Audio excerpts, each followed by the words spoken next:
let's talk about one of my favorite pastimes, a great American pastime, a part of our heritage, going to the mall. That's right, whether going Christmas shopping, picking up last minute gifts, meeting friends, maybe grabbing a Cinnabon and a hot dog on a stick and a lemonade. The mall had it all. And of course, these days, this mall, especially the Fashion Square Mall in Orlando, it's seen better days. Piggybacking on my liminal spaces video, I at first thought I was just going to walk through an empty mall. There still are signs of life. Panera Bread seems to be doing pretty well. It's right on the outskirts of the mall, and there's always people in there. There are offices. It's not completely abandoned. There's a leasing office to lease space out in the mall. There's all kinds of programs and things that meet in there and have spaces. Boxing gyms, Planet Fitness, a theater.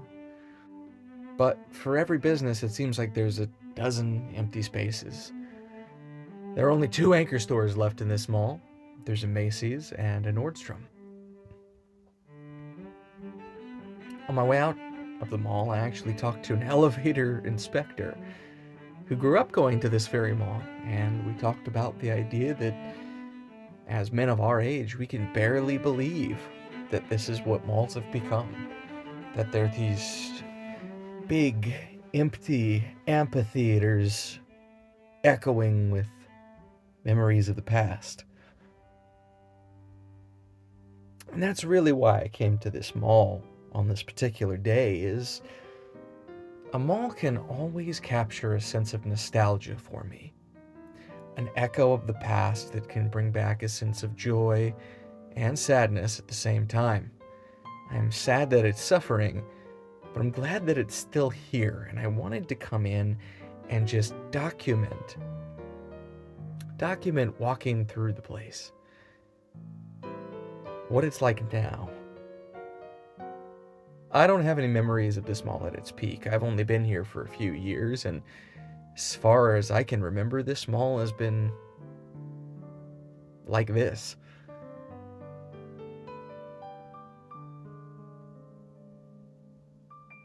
I'm glad it's not completely abandoned. I'm glad that all the shops aren't completely gone. But it is sad that there aren't thousands of people flocking to this mall. There are 2 other quite sizable and quite well-attended malls in Orlando. But this one is not. There are several malls that used to be quite a big deal that have kind of fallen by the wayside. I would love to try to get something going here. I would love to try to get people coming back into the mall. I'd love to see small businesses that are starting out get in touch with that leasing and start leasing space out in the mall. I would love to see us bring back something from the brink. But if we want to maintain those things, we can't just shrug our shoulders at it. We have to do something. We have to get out there. We have to shop out in public. We can't just Amazon everything. We need to forcibly grab the past and drag it forward with us. It's our responsibility to preserve things that we claim are important to us. And the mall, to me, is something that's important. There may not be much I can do, but the little that I can do here, documenting, talking about, encouraging others to go to the local mall for, whatever. Go shop at the Macy's and the Nordstrom. Check out the bookstores. Check out the art gallery that's opened in this mall. It really is a beautiful space, and I would love to see it revived.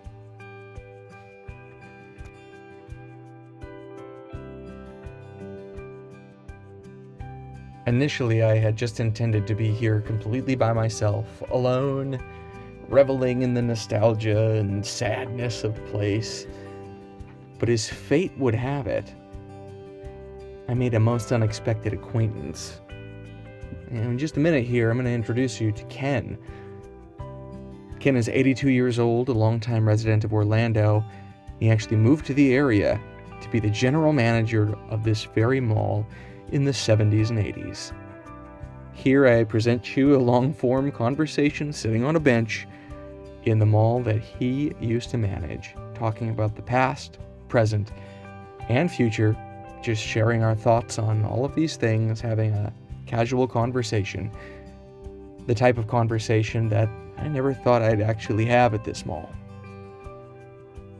Talking to a person who's a piece of this building's history, getting his perspective on it. Here we go. Let's sit down with Ken. Let me ask you first. You introduced yourself. I will record a little bit of it because I want to record the history of some of these malls. So you said you moved here to be the general manager of this mall. Right. When was that? It was the late 70s. Okay. And early 80s.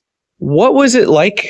Well, what was the mall here? What was it like here? What was Orlando like? The mall was everything. Yeah. I mean, like 10:30 in the morning, there was thousands of people there. Yeah. And so, yeah, I mean, it was the center of whatever was going on. Because a lot of times, well, we plan things, events, whatever, would draw people just to come to that. But I think I was in the business up north, New Jersey, Pennsylvania, and all the malls were like that. They were the center of town. But I guess, the malls killed downtowns everywhere. So I guess the malls become a... So it's a vicious cycle then. Yes, it's a cycle. It's kind of like video killed the radio star. It's a cycle I don't like, but yeah. Yeah. I mean, but growing up for me, I'm from the West Coast originally. We still had downtowns and we had malls. I think that they were able eventually to kind of coexist with each other because you had little mom and pop shops downtown. Right. People still wanted to go there, spend their afternoon there. But then, for big box stores and just the hustle and bustle of a mall and all that, they'd still come to the mall. And there were people all over the place. Yeah. When do you think that really changed and people got away from that? Probably another early 90s, maybe. Because when I left this mall, this whole end was not here. And I think they had 2 expansions after I left. We had 3 department stores. I think now it's like 4 or 5, but they're all empty. Yeah. So this part is all new. And I don't think they would have built those unless they anticipated having the traffic to support them. But I don't think it lasted very long, maybe 10 more years, and then getting the 2000s pretty much was the end. Yeah. So I don't know. It's sad. I'm taking a walk around. I mean, I live here. Okay. Town, but I haven't been in here for a long time. So I thought I'm gonna go walk through the mall today and see what it's like. Do you think there's one of the questions I've been asking kind of myself when I've been making these videos is, do you think there's a way to turn back, or do you think it's too late? I know it's pretty bleak sitting in the empty corridor, but some of these stores that look like they're still here, maybe yeah, not right now. I'm thinking. Well, I know a lot of the ones that are in here operate later on in the day, and there's a lot of office space that's been rented out in here. That's not really a storefront anymore. Well, I don't know. I was thinking, calling the leasing agent and asking, what are you thinking? Because why would anybody lease a space in here? Well, if you can make it cheap enough and they can't get an office anywhere else. It may be. I've never. I don't think so. I think eventually this will be torn down and do something else. My concern is that, I mean, I've seen it. I live down in the Kissimmee area. There was a lot of nothing down there. Now it's all high rises and apartments and affordable housing. but we've lost these kind of community shopping areas where there's a lot of parking, there's structures, there's a place where dozens of stores can be without having to have a big footprint. And now for me, if I want to come to a shop or do anything like this, I got to go drive an hour to get all the way up to a place. Yeah. I think that people should be encouraged to shop in malls and things because it's the culture, you know. Well, yeah. You brought it up earlier before you started recording. I'm 82 years old, so I'm ancient, according to young people. And so I'm still stuck with I would like to see life a certain way, but it's not going to be that way. And I try to talk to younger people, my children too. They don't get it, you know. They get the internet, everything's internet to them. Mm-hmm. It's easier. I don't have to go. They bring it here, whatever. And it's a different mindset. I don't understand it. They don't understand me. So, but I don't think you're going to change that. It's just going to get worse, I think. The younger the children are getting, you know, I go visit sometimes one of my family, one of my sons. I've got 5 children actually, and they all have children. And the kids will sit there and not talk to anybody. And they're on their phones the whole time. And but it used to be we would have, let's say we had everybody over for dinner, so you know, played a game and talked and laughed and whatever. And I thought, this is like going to a library. It's silent, nobody's talking. Yeah. So I don't think you're going to change that. The kids really, they're into their phones and that's it. I don't think they're going to change. As much as I would like to think they could or would, but I don't think it's going to happen. Yeah. I think we've gotten far enough away from a lot of people try to argue for the good in it. I don't see a lot of good in the changes that have happened because I've seen people get more distant. Respect is a thing of the past because there's no consequence to disrespect anymore. And part of that is the internet as well. Like if you spend a lot of time on the internet, and I'm of an age where I'm kind of in between. I'm old enough to remember when we didn't have a cell phone or the internet in the house or anything like that.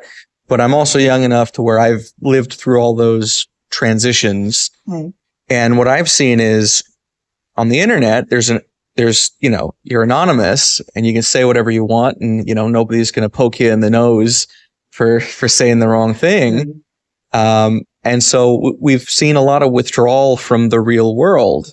And my fear with that is, that's not going to sustain itself because eventually you have to leave the house and then you meet consequences for, you know, that you'd never imagined existed. And, well, you know, I try to make comparisons. When I was a youngster and when, like, when my grandchildren, several of them, I probably shouldn't say this.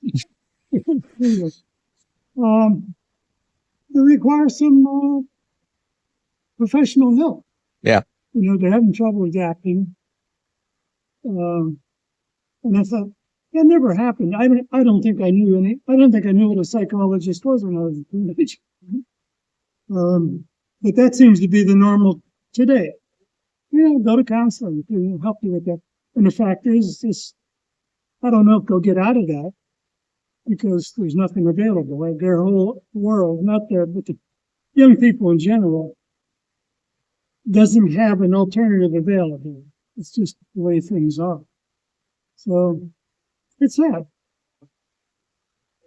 But the one hope I do have is when younger people, when they start to encounter things that were normal for us for generations, they started to come full circle to where when they finally experience something, it's so new and different to them. It's not, oh, the old ways. It's just new. Now it's like, wow, this is amazing. We should do this more often. Is the response that a lot of them have, whether it's, you know, old cars. Like I bought an old car I'd been fixing up and I showed it to some of my employees and the younger ones think it's the coolest thing in the world. Yeah. Things a hunk of junk, but they're like, wow, it's like this and that's different. And whoa, it's so cool. And It's like me. I've got a 20-year-old pickup truck, and I've taken care of it. It's like brand new, and they're amazed at that. Yeah. My grandson got in once and sat passenger side and he said,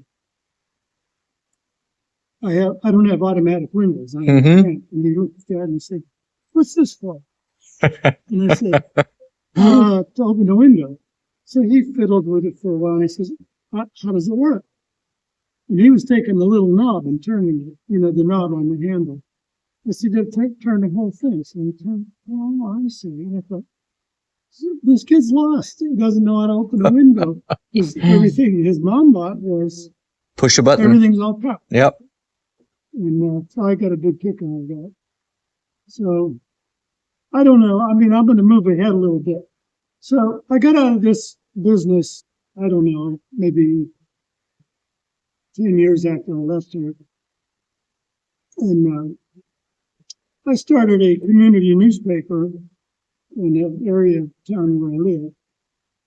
Only because that was a thought in my mind for many years. I worked on one when I was between college and high school. And I thought it was really cool. It was cover the local stuff and try to take over the world. So I really learned a lot when I worked for that fellow. But so I started that, and actually it did well. And 28 years I did that. What was it called? The name was Conway News. Okay. Conway is the area down there. We covered Conway, Belle Isle, Edgewood area. And I produced a paper. We mailed it to a mass mailing to everybody that lived in that area. So we had 25,000 people we mailed it to. And it slowly grew and grew and grew. But then we got to a certain point, and I could see this slowly dying. Newspapers are dying everywhere, every day. Like the local here, if I pick one up in 7-Eleven's got like 12 pages in it. So we had it up, and then we had it down. So I let it go until I think 2 years ago I stopped. And I thought, I'm working in 2 industries in my life that both went under because everything changed. My readers got to be younger people, not that interested in the stuff that you're doing. A lot of senior citizens were very upset that I stopped. But I thought, hey, I can't, if I'm going to lose money, I'm not going to do it. Yeah. And I never asked for payment. It was free. Some people said, well, we'll pay you. I said, I don't think enough could pay me enough to pay the bills. So when it got to the point where it was a break even, I said, forget it. I'm not going to do it. Had you funded it through advertising until then? Yeah. And it worked very well for a long time. But then I could see slowly it was like people that had been with me for 10, 15 years saying, and again, a lot of them retired. I'm losing my base. And the new people come in and say, no, we're not interested in advertising like that. We're on the internet, blah, blah, blah. So I knew that was going to happen sooner or later. And but I was a long run. Really. I never did anything that long in my whole life. Well, that is an impressive run. Yeah. So, but I was just thinking that when I was driving around here, I thought, 2 industries I were in are out of business. This, I don't know. Seems to me it's sad, but I don't know. What's going to happen next? Can't imagine. AI is going to not a lot of these people are out of business too. I noticed that with doing some searches the other day. You can go to your assist for the AI, or you can read 2 or 3 of the other things that come up. It pretty much is pulling information off of those. Yes. Well, it pulls information, but you hope it summarized it correctly. Well, it's funny because just about the time you closed the paper, well, actually, it was at that time. Something showed up on my computer. It said, I guess I had news release saying that we were stopping. So somehow that they got that information. But on LinkedIn, many, many years ago, I went on there and I thought, this thing is foolish. Everybody's blowing up their resumes to make them look important and they didn't do anything. So I thought, I'm going to put all my first jobs on there. So I started with I delivered newspapers to 3 different newspapers. So I thought, I'm going to put that down there as my first 3 jobs. And then I worked for this one called In the Summertime. So I put that on there. I set pins in the bowling alley. People don't even know what that means, but there was a time when they didn't have automatic machines. Yep. So I set pins in the bowling alley. Then I carried it through, and then I went through some of the things and I wrapped it up with a real quick review of what I had done. So anyway, that thing took it. That AI answer, I don't know why it was about me. I didn't ask about myself. It said something to the effect like a headline, started out delivering a paper, ended up owning one. I thought, well, that was interesting. They pulled all this information off of the LinkedIn and matched it with some other stuff.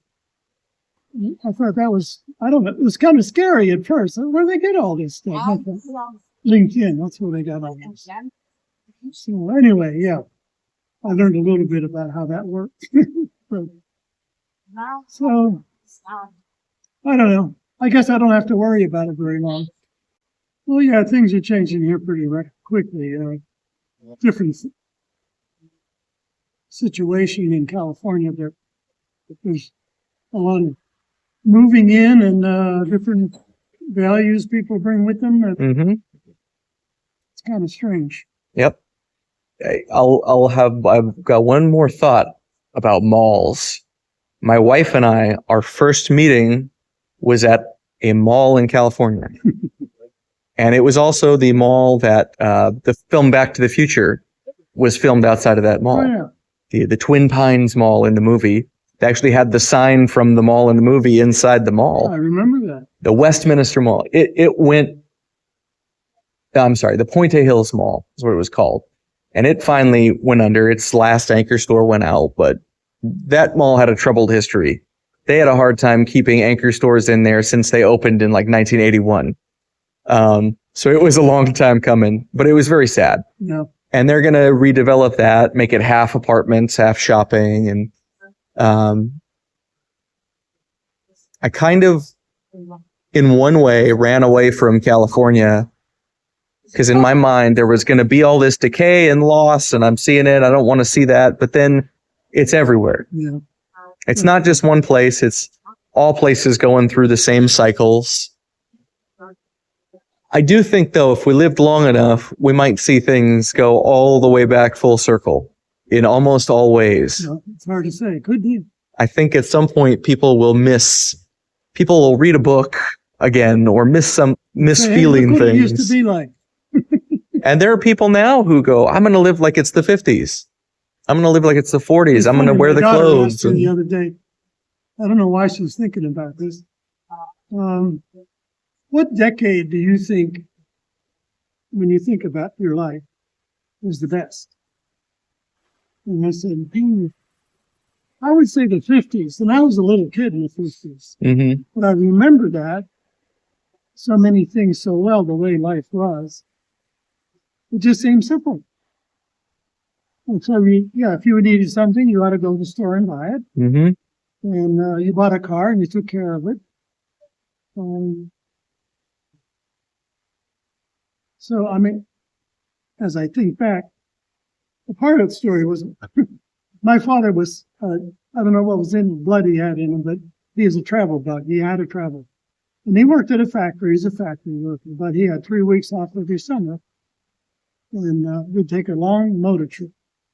So we went to Southern California once, and he wanted to drive Route 66 from beginning to end. So we went out of our way to go to Chicago. And 66 starts in downtown Chicago at the Circle. Drove around that once, and then we had to go. So we had a neighbor that moved there. So we went and visited them and spent some time in California. But that was the year Disney opened. Mm-hmm. I don't know what year that was, 55, 56. Did you end up going, or? Yeah, we went there one day. All right.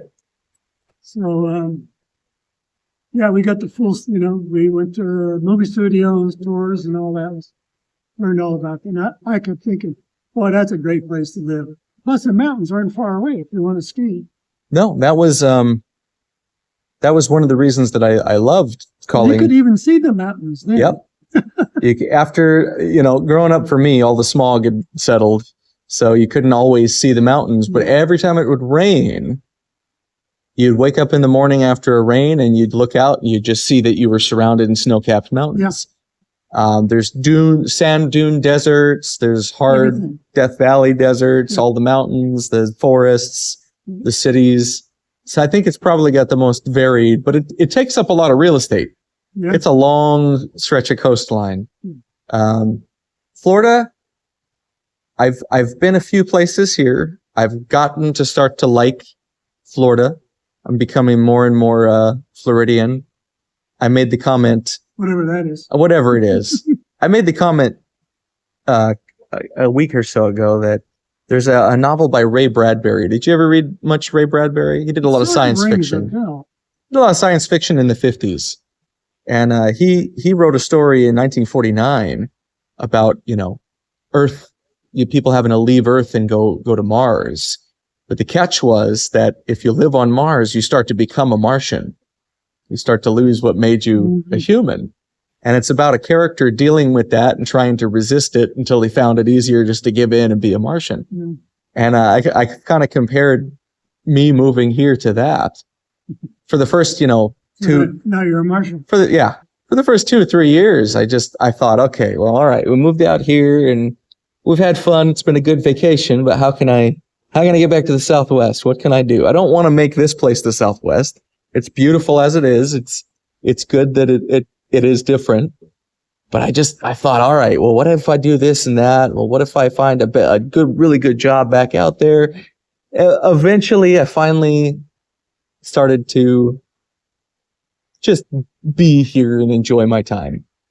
And I think I think as things change, that's probably the lesson that I've learned is I can find some things that remind me of the past. There's places here that remind me of growing up back on the West Coast. There's malls like this that while they're still here, I have memories of growing up in the mall, sitting there listening to the chatter of people. That sound, the sound I'm talking about. Yeah. Nothing can replicate the sound of 1,000 people talking in the mall, right. and the fountain in the background and it mingling together like a music at a babbling brook. We may never hear that again, but I can sit here talking to you and I bring it up and in my mind, I can hear it. I can remember it. Well, it's there. And for a second, it's like I'm back in nostalgia. I'm back where I was. Yeah. I'm going to have to get up and leave that nostalgia. But I think that's what I've learned is as sad as I am to lose certain things, I'm going to do my best to enjoy what's left of them. And I'm going to do my best to enjoy what I do have that's in front of me. And it took me a while to come to that, but I realized that it's pretty good. I don't want to lose that. It's pretty good analysis you've made of your life. So as short as it is, it was a little easier to analyze. I mean, I I've done the same thing, but I'm way older than you are. But I'm thinking, if I was doing something that I enjoy, why would I put that off? I'd do it tomorrow. Mm-hmm. You know what I mean? You spend your whole life planning for the future, making plans, what you want it to be like when you get there. And then when you get there, you don't realize you're there. And that's the kind of realization. I'm there and I'm through it. I'm past it up already. So I need to stop that thinking that I got a plan. Yeah. That's over. So anyway, oh boy, this is good, huh? Yeah, it was very good. I thank you for stopping Let me ask you one more time. What was your name again? My name is Ken. Ken? Yep. Well, Ken, I'm Jonathan. Okay, It was really good to meet you. Thank you for stopping and talking to me and letting me record our You look like conversation. an interesting guy walking around with a camera. What is this guy doing? I try to be. Well, thank you, Ken.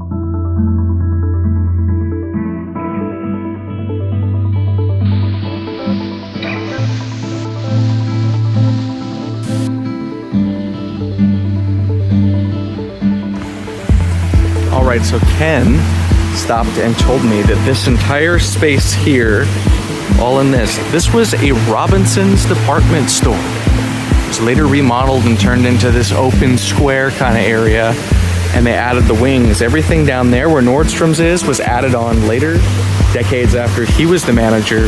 And over there, that was JCPenney.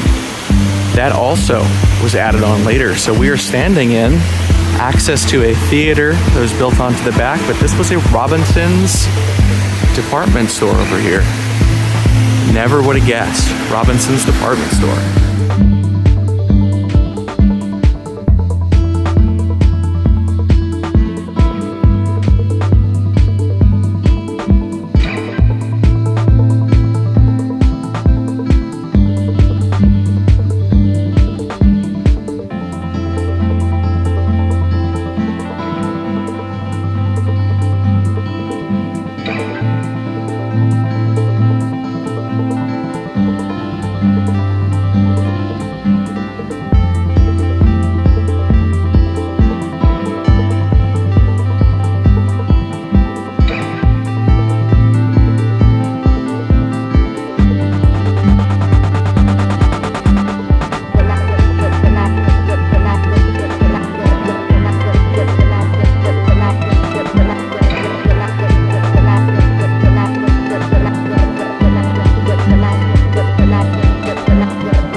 Well, we made a new friend today.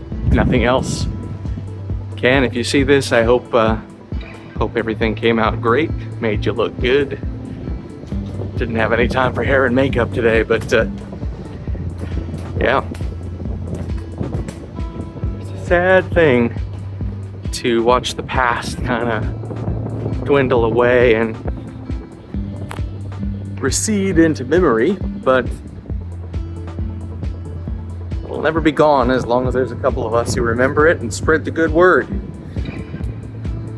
That's how I'm gonna treat it. I'm gonna treat it as something special that lives here, and I'm gonna try to keep it alive as long as I can. Well, for today, we will say goodbye to the Orlando Fashion Square Mall. Hopefully, my wish is that places like this get a new spirit, get some new life breathed back into them. Yeah, well, let's keep hoping and let's keep trying, let's keep showing up. And we'll see what magic we can make. Bye for now.